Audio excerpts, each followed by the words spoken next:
When you look at this photograph, what do you see? You see a little boy, of course, holding 2 bottles of wine and beaming with pride.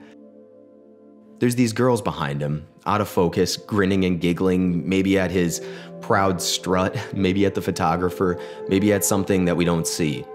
And in the background, you can barely make out the shape of an adult onlooker and a man just going about his day. This image, by the famous French street photographer Henri Cartier-Bresson, is a good photograph. I say this without hesitation or any particular concern for the subjectivity of art. It's good. It's a statement on youth and the human experience and a historical document all at the same time. I also think it's pretty funny. One thing this photograph is not, however, is sharp. If you judge the quality of a photograph by the focus chart performance of the gear that produced it, you'd rate this one pretty poorly. This image wasn't created with the newest in lens and sensor technology. It was created more than half a century ago with antiquated gear. So if in this case none of that matters, what does matter? And why do we care so much?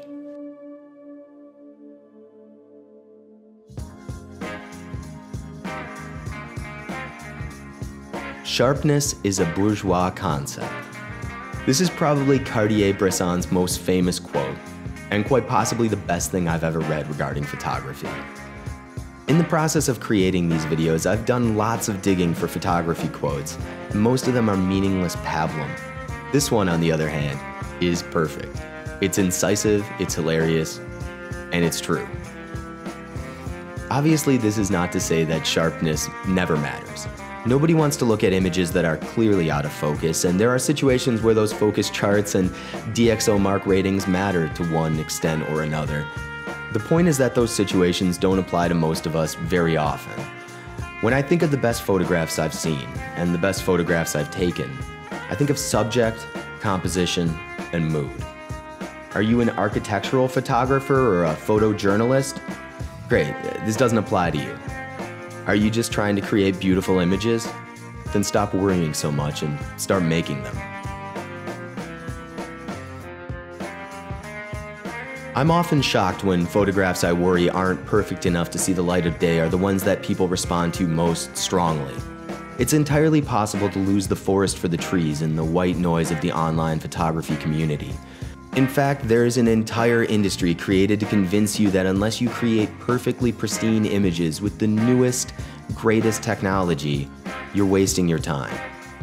But of course that isn't true, is it? The fact is, most people don't even notice those things, and if they do, they often don't care. For what it's worth, sharpness has always mattered to me in my own work. I've never been a fan of the lomography school of ugly beautiful. Not that I don't get it or that there's anything wrong with it, it's just not for me.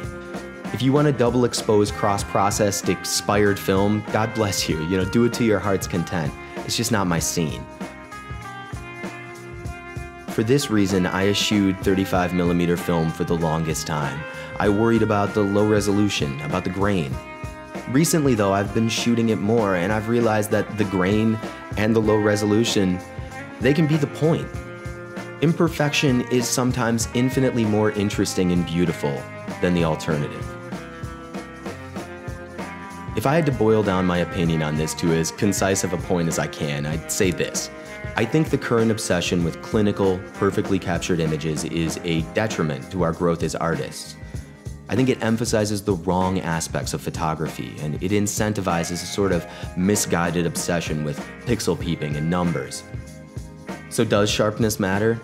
Of course it does. Just like every aspect of any art matters to some degree. My argument isn't that sharpness is irrelevant, but rather that an obsession with these sorts of things degrades our appreciation of those aspects that matter more. A lack of technical skill can ruin a photograph, for sure. But on its own, all the knowledge and gear in the world can't create something as charming as a picture of a little boy carrying 2 bottles of wine down a French street. As always, thank you so very, very much for watching.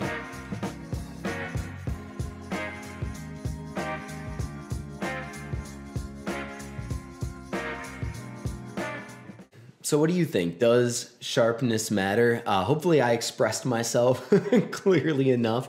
I do put a kind of a lot of work and thought into these narrative videos in terms of like leaving them open to discussion. So I'm anxious to hear what you think. So leave a comment down below. Let me know what you think. Hopefully you guys can get into some good discussion about it. If you're here for the 35mm project, those are still coming. It was like 30 degrees below zero Fahrenheit this week. With the wind chill. So hopefully now that the polar vortex is a thing of the past, we can get out and shoot the rest of that roll. I'm about halfway through it, and hopefully that video will be up next week. In the meantime, I've been doing some really, at least to me, some really exciting stuff, reaching out to people, coming up with some more exciting and new ideas for videos. So that should bear fruit in the immediate future. As always, guys, I know I say it a bunch. Thank you so much for watching. I really, really appreciate it. I'll see you soon.